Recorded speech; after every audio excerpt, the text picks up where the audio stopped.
Hey guys, that's from the Disciples with Marcus Patel. And what did you do this weekend? I played Rikka Sunavalon for YCS Cancun. I played this deck going into the event. I saw there was a lot more hate for Unchained, and I really didn't want to spend my time in Cancun testing Unchained mirrors. And I thought Rikka Sunavalon was a good pick because in Vancouver I noticed everyone cut draw, and I think from the main, and I think cutting draw was probably correct. People started maining the Biru and still playing Eclipses, which I think are correct. But if people only have one Nibiru against this deck as their only hand trap, I think it actually doesn't resolve because you have the Furions, and if you want in this deck, you can decide to plant lock yourself with Patel early and get yourself the Princess to play around Nibiru. So overall, I thought it was amazing going first. And going second, this deck is actually really, really good into Cash and Pearly, and I played against a lot of Cash and Pearly. But yeah, I'll just go into the profile. Much hasn't changed from the Eurozist that Jess won with. Similar ratios of 45 card deck. So I played 3 Sunseed Lokai, and the Rikka package remains the same. I put Patel down to 2. I think it was fine. Yeah, I think it was fine. I wanted to play, I played, instead of the third Patel, I played 3 Lilyboria and a Regulus, because since there was so much more Nibiru for this event, this card is the best card to play around it. And it's also probably the best plant extender going second because it gives you a monster on board and does this Colosseum. Gives you another monster that you can use for Small World, or you can use it as another monster special summon off Snowdrop to help extend more. Its protection effect helps a lot because you can protect Dryas when you don't have Sowing to send a monster. And you also use this effect to add back a guy from graveyard. So that was it for the main deck plants. The Rikka engine and the plant engine. I actually side out a third Glamour going second post side sometimes because most of the time your play involves trying to get to turboing into Mudan, and essentially turbo into Mudan, you go into Conquer and then you go into Glamour, so it's kind of annoying drawing this early and having to use it early. Ideally you want to use it to break or set off Conquer.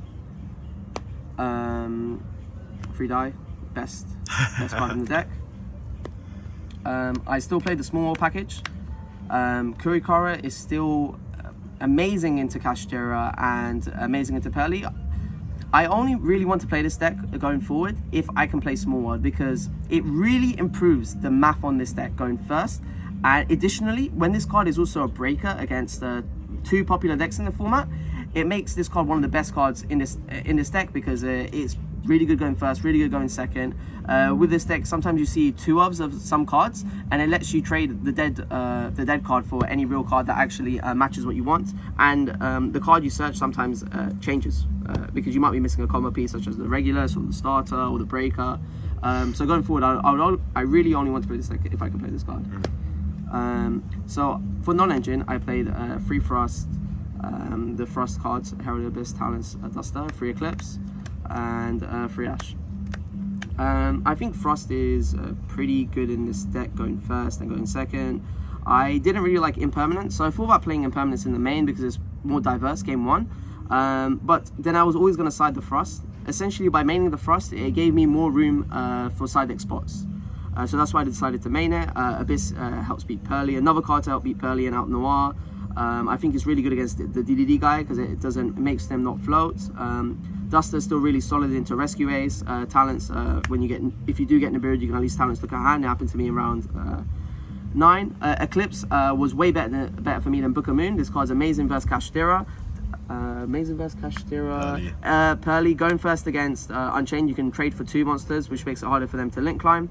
The only thing that is weird about this card is that against Pearly, they might have a cross out to negate it, or they might draw Ash Blossom off the Baby Noir effect.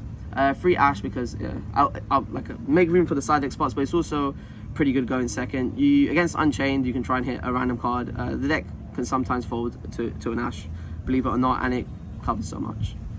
So that was it for the main 45 cards. Extra deck. The extra deck should not change at any time now because you kind of need all these cards to do the healer combo. Yeah. This is the same. 15. This is the same standard 15 that hasn't changed in like the last 6 months. Yeah.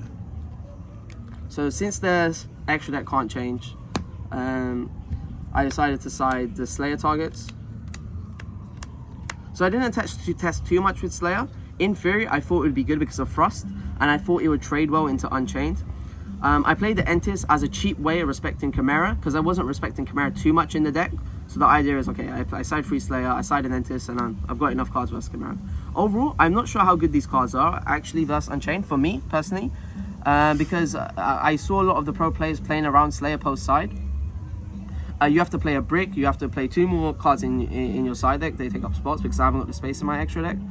And yeah, I'm not sure it actually deals with the problem. The problem. The Unchained's actually pretty difficult to beat going second. If they keep the Soul of Rage in graveyard and they've got Chamber to summon it back, the Soul of Rage can trade one of your monsters and Unicorn Spin. So one of the best cards probably for me in the side deck was probably the 2 Lightning Storm. It was so generic, it's really good. Overall, this could have been, before me and Betty thought this could be 1 Lightning Storm, 1 evenly, but I'm very happy it's 2 Lightning Storm because Lightning Storm is the better card and there's so much battle phase things you can do. So my going first cards I usually sided were Call by the Grave, Rose Whip, Aoi. It's a very easy swap for the Abyss, Duster, and the third Kurikara, so it's really clean. Rose Whip is still insane right now. Everyone's playing multiple Spellbreakers. Call by the Grave can be good versus Unchained and Dragon Link. I really like this card as my Thrust target. I genuinely think this plus Strenna is enough to win you the game 90% of the time. They've already used the hand trap. They're down to 5 cards. You take the best card out their hand. Now with best knowledge, you can use your Teardrop and Princess in graveyard effectively. So yeah, I'm a big fan of this card with Thrust. I'm a big fan of this card with Thrust. I played the Scorpio to kind of respect Labyrinth as, it was my idea to respect Labyrinth. I played against no Lab. And the last card I played was Lancia. This was the spot in my side deck to respect combo like Dragon Link. I also think Flunder was an amazing deck for this event, given how popular Unchained is. Flunder can actually deal well with Unchained, so I expected Flunder there to be a decent amount in Flunder in the later rounds of top cuts. I also think this card can be good against Rescue Ace because the most common line that the Rescue Ace players do that give them the most cards is Airlifter into Hydrant, Airlifter into Emergency, Emergency into Hydrant, Hydrant add back Turbulence. So this way you've baited out the Emergency from the Turbulence and you can Lancia them then. I also sided it in versus Cash. So it was pretty, it actually covered quite a lot. And yeah, the main reason was I was very scared of Dragon Link because it was popular in Vancouver and Flunder was popular in Vancouver. So yeah, I thought we covered those. Next. So that was, and overall the deck was amazing. Like the deck felt so broken into Cash because of my Small World, my Thrust, my Book of Eclipse. So yeah, for the matchups I got, it felt easy. Top 32 I lost against Rescue Ace. This kind of a die rolling matchup. I didn't draw well game 1. Game 2, my hand wasn't strong enough to break hand traps. But to be fair, that is sometimes it does happen with the deck. Yeah. But, Max was a nice guy, so best of luck to him in top cuts. But yeah, overall I thought it was good. There was no draw. I'll just get on to the shoutouts I had. So initially for this deck, I only really considered it after I played against Betty, who beat me at the airport when I was playing Unchained, and I saw some cool things with Rikka. My side deck, I didn't have much of my side deck against the deck, and especially Franco Pisano, who I was talking to about Rikka throughout the whole week, and he was helping me a lot with the list as he was testing on DB while I was in the pool. Enjoying myself. I also want to shout out to Rohan, Bancroft, and Gabe, who are still in Top Cut right now, top 16. I'm pretty proud of my brother Rohan, who made Top Cut, first Top Cut that he's done at YCS.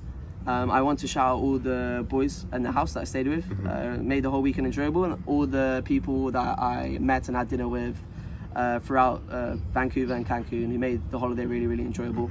And shout out the Brotherhood Games, shout out Card Market, not Card Market, sorry. Shout out the Brotherhood Games, shout out MetaMats, shout out, the Disciples.